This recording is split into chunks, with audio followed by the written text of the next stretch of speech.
Should drivers require a special license for supercars?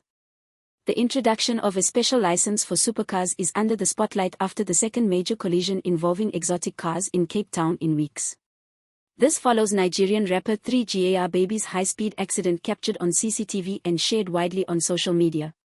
Investigators beg the question, should Cape Town introduce a special license for supercars to stop the carnage? 3GAR Baby, also known as Prince Daniel Obayoma, hails from River State but now spends his time in a lavish Cape Town mansion. He obviously loves the punch of his McLaren's twin-turbo V8 engine.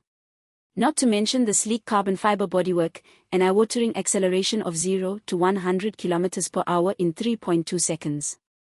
In a report from IOL, there's no indication for police whether he was under the influence of alcohol or drugs when the high-speed accident occurred. But any incident in the early hours of a weekend morning is bound to raise suspicion.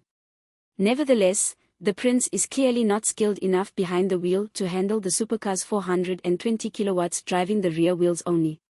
Which is why, as the saying goes, with great power comes great responsibility. And it just so happens that several jurisdictions around the world require a special license for supercars. This is surely something Western Cape authorities should consider after a 32-year-old doctor and another person were killed, also in the early hours of the weekend, in a high-speed crash involving a Ferrari in the CBD. Leading the way for the special license for supercars is Australia.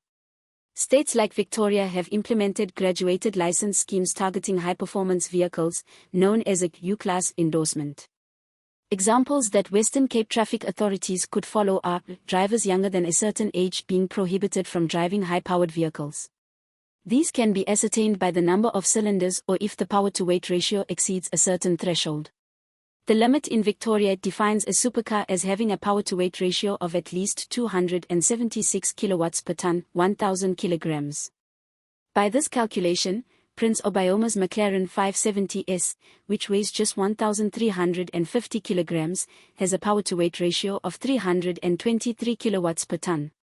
Interestingly, Victoria in Australia isn't alone in recognizing the unique skills required posed by supercars.